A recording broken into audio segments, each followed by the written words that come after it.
విశ్వ ద్వారా వల్లి భద్రావతి నిజస్వరూపం తెలుసుకున్న ప్రేమ ఒక్కటైన ప్రేమ ధీరజ్.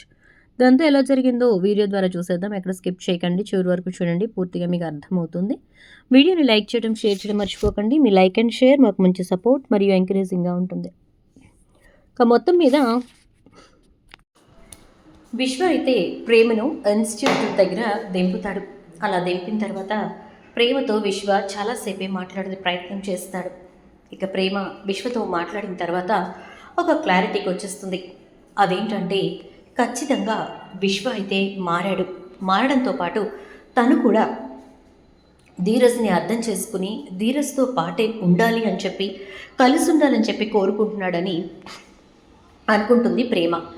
అసలు విశ్వ అలా మాట్లాడటానికి చాలా ధైర్యం చేస్తాడు. అమూల్యకి ఫోన్ చేసి, నువ్వు నాకు చెప్పు, ఎలా మాట్లాడాలో నేను మాట్లాడతానంటాడు. అమూల్య పెంగ్విన్ స్టోరీ చెప్తుంది. ఆ స్టోరీ విన్నటువంటి ప్రేమ, నాకు ఈ కథ తెలుసు అంటూ ఉంటుంది. ఇక లాస్ట్లో అమూల్య ఏమి చెప్పకుండానే, నువ్వు ఆ పెంగ్విన్లా ఒంటరిగా ఉండిపోకుండా ధీరజ్తో జీవితాంతం కలిసి ఉండాలనేది నా కోరిక. ఒక పెంగ్విన్ చనిపోతే మరో పెంగ్విన్ దూరంగా వెళ్ళిపోతుంది, కానీ అలా మనుష్యుడు కాదు కదా. ప్రేమ ఒక్కటే, అది చాలా గొప్పది. ప్రేమకు కేవలం ప్రేమించే గుణం మాత్రమే కాదు, క్షమించే గుణం కూడా ఉండాలి. అది నీ ప్రేమకు ఉందని నేను అనుకుంటున్నాను, ఆలోచించుకో ప్రేమ అంటూ వెళ్ళిపోతాడు. ఇదంతా అమూల్య వింటూ, గురువుగారిది చాలా గట్టి మనసు, బండరాయి అయిపోయింది అనుకున్నాను, వీడికి కూడా ఎమోషన్స్ ఉన్నాయి అని చిన్నగా నవ్వుకుంటుంది. ఇక విశ్వ వెళ్ళిపోయిన తర్వాత ఇంట్లో కూర్చుని ఆలోచిస్తూ ఉండగా ఈలోపు భద్రావతి ఎవరితోనో ఫోన్లో మాట్లాడుతూ ఉంటుంది. అది విశ్వ వింటాడు. చూడు, నేను చెప్పేది పూర్తిగా విను. ఇల్లు ఎలాగూ సర్దుతారు, సామానాన్ని బయట పెడతారు కదా, అప్పుడు ప్రేమ సామాన్లు బయట పెడతారు కదా, అప్పుడు ప్రేమ ఖచ్చితంగా అక్కడికి వచ్చేలా నేను చేస్తాను. అలా వచ్చినప్పుడు నువ్వు ప్రేమతోటి ధీరజ్ మీద ద్వేషం కలిగేలా మాట్లాడు అని చెప్తుంది. సరే అండి బాబు, నేను అదే వెయిట్ చేస్తున్నాను అని చెప్పేసి అంటూ ఉంటుంది. ఇక ఈవినింగ్ ప్రేమ ఇన్స్టిట్యూట్ నుంచి వచ్చిన తర్వాత బయట నిలబడి చూస్తూ ఉండగా గుమ్మంలో అదే ధీరజ్ వాళ్ళ వరండాలో తను ధీరజ్కి ఇచ్చిన గిఫ్ట్ కనపడుతుంది. గబగబా పరిగెత్తుకుంటూ వస్తుంది ప్రేమ అక్కడికి. నా గిఫ్ట్ ఏంటి ఇక్కడ పెట్టేశాడు అనుకుంటూ ఉండగా, ఏంటి ఎదురింటి దయ్యం మన ఇంటికి వచ్చింది అంటూ సామాన్లు అక్కడ పెట్టి లోపలికి వెళ్ళిపోతాడు. ఇక వల్లి, చూసావుగా, నీతో పాటు నీ సామాన్లు కూడా బయటకు గెంటేయడానికి రెడీ అయిపోయాడు. ఆల్రెడీ నిన్ను గెంటేశాడు, ఇప్పుడు నీ సామాన్లు గెంటేస్తున్నాడు.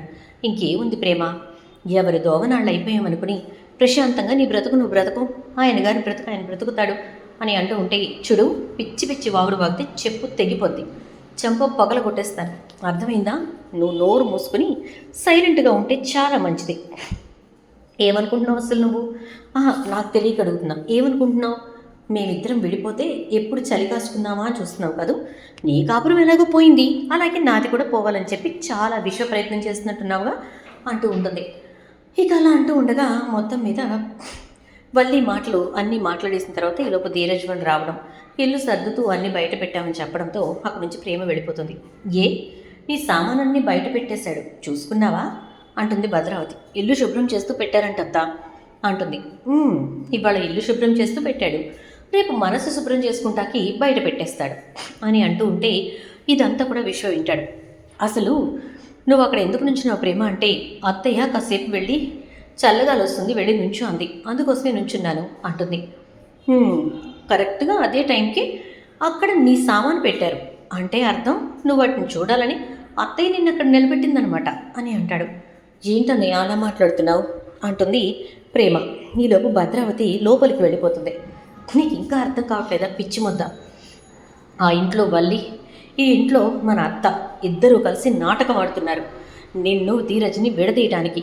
అలా విడదీసే క్రమంలో వీళ్ళు చాలా చేస్తున్నారు, నీకు అది అర్థం కావట్లేదు అని చెప్పని అంటే, ఏంటని అను అనేది అంటే, నాకెందుకో అసలు నీకు కళ్యాణ్కి మధ్య ఉన్న ప్రేమ వ్యవహారం గురించి అత్తయ్య వాళ్ళకి ముందే తెలిసేమో అనిపిస్తోంది అని అంటే, నీకెందుకు అలా అనిపిస్తోందిరా అంటే, వాళ్ళు అక్కడికి వచ్చి ధీరజ్ ద్వారా విషయం తెలుసుకున్నట్టుగా అనిపించలేదు.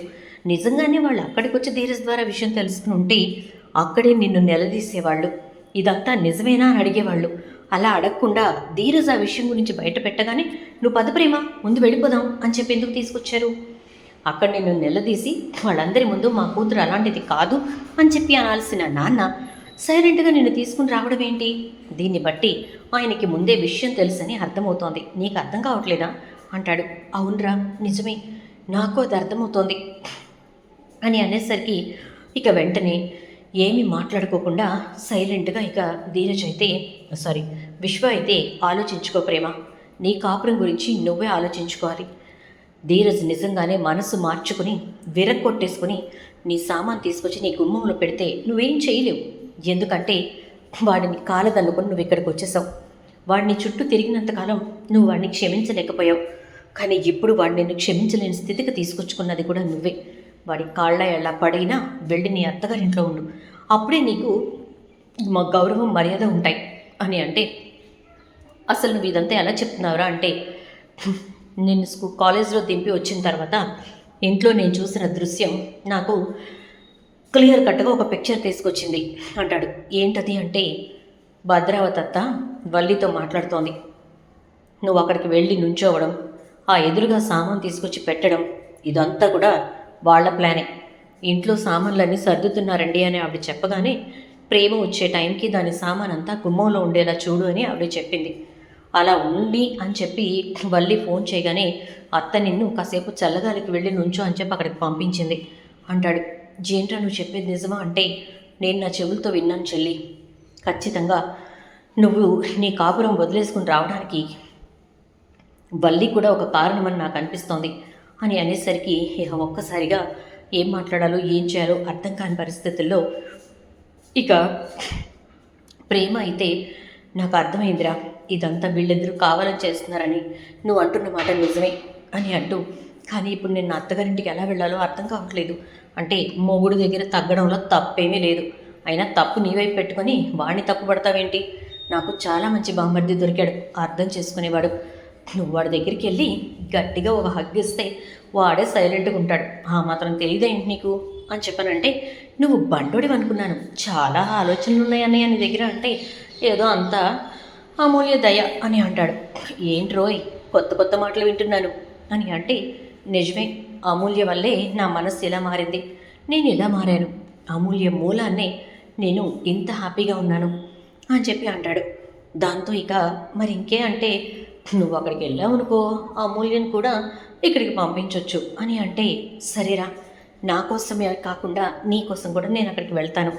నేను ధీరజ్ కలిసి ఎలా అయినా అమూల్య మనసు మారుస్తామంటే, ఓసే ఆ విషయంలో ముందు ధీరజ్ని మార్చాలి, వాడెందుకు ఒప్పుకుంటాడు అని అంటే, నేను ఒప్పిస్తానుగా అంటుంది ప్రేమ. అలా మొత్తం మీద ప్రేమ తర్వాత రోజు ఉదయాన్నే వెళ్ళి గుమ్మంలో నిలబడి అక్కడ బయట ఆరేస్తున్న బట్టలన్నీ తీస్తూ లోపలికి వెళ్తుంది. వెళ్ళేసరికి వేదవతి, ఏంటే ఇక్కడికి వచ్చావు అని అంటే, ఇది నా అత్తగారి ఇల్లు, నేనుగాక నువ్వు వస్తావా ఏంటి అంటుంది. ఈలోపు ధీరజ్ వచ్చి, ఓయ్ ఏంటి మిరపకాయ ఎక్కడికి వచ్చావేంటి అని చెప్పేసేసి అంటే, తప్పే ఉంది, నా అత్తగారింటికి నేను ఎప్పుడైనా రావచ్చు, ఎప్పుడైనా వెళ్ళొచ్చు అంటుంది. పుట్టింటికి ఎప్పుడైనా వెళ్ళొచ్చు, ఎప్పుడైనా రావచ్చే, అత్తగారింట్లో ఎప్పుడూ ఉండాలి, తమరికి అది నచ్చదు కదా, తమరు ఉండరు కదా అని అంటే, ఉండనివ్వాలి కదా, నీకు అసలు పెళ్ళం గురించి ఆలోచన ఉండేగా, అమ్మయ్య పోయిందిలే రాక్షసి, ప్రశాంతంగా పడుకుంటున్నాను, హాయిగా నిద్రపోతున్నాను అనుకుంటున్నావు కదూ, వచ్చేసాను నేను అంటుంది. నువ్వు వచ్చినా ఇక్కడ ఆహ్వానం పలకడానికి ఎవరు సిద్ధంగా లేరు అంటే, ఏంటి సిద్ధంగా లేవా, పొదరా సచ్చినుడా అని చెప్పి ధీరజ్ చెవు పట్టుకుని గబగబా గదిలోకి తీసుకెళ్ళి గడియ వేస్తుంది. నర్మద వెంటనే వేదవతితో, అత్తయ్య ఇక తను చూసుకుంటుందిలే, మనం సైలెంట్గా ఉందాం అని చెప్పని అనేసరికి ఇక సరే అంటుంది వేదవతి. ఇక ప్రేమ లోపలికి వెళ్ళిన తర్వాత ధీరజ్ని గట్టిగా హత్తుకుంటుంది. ఏంటి మాట్లాడుతున్నావు, నేను లేకపోతే హాయిగా ఉందా నీకు, నేను లేకపోతే ప్రశాంతంగా ఉన్నావా నువ్వు, చెప్తాను నీ సంగతి, ఏంటి అసలు నువ్వు ఉండు అంటూ ధీరజ్ని చాలా దగ్గరగా తీసుకుని, ఇలాంటి పెళ్ళాన్ని వదులుకోవాలని ఎలా అనిపిస్తోందిరా అంటే, నాలాంటి మొగుడిని వదులుకోవాలని నీగా అనిపించలేదా, నాకు వద్దు అని అరిచావు కదే గుళ్ళో అంటే, నువ్వు మాత్రం తక్కువ, ఇప్పుడు నేను చెప్తున్నాను, నువ్వే నాకొద్దు అన్నావుగా, అనగానే మరెందుకు వచ్చావు అంటాడు. నేను కాక ఇంకెవరైనా వస్తారా, ఆ ముద్దు వచ్చుద్దా ఏంట్రా అని చెప్పి ధీరజ్ని కడుపులో గుద్దుతుంది. మొత్తానికి ధీరజ్ ప్రేమ ఇద్దరు ఒక్కటవుతారు. చూద్దాం ఏం జరుగుతుందో. వీడియో నచ్చితే లైక్ చేసి షేర్ చేయండి. ఛానల్ అయితే సబ్స్క్రైబ్ చేసుకుని పక్కనే బెల్ ఐకాన్లో ఆల్ ట్యాప్ చేయడం మాత్రం అసలు మర్చిపోకండి. Thank you.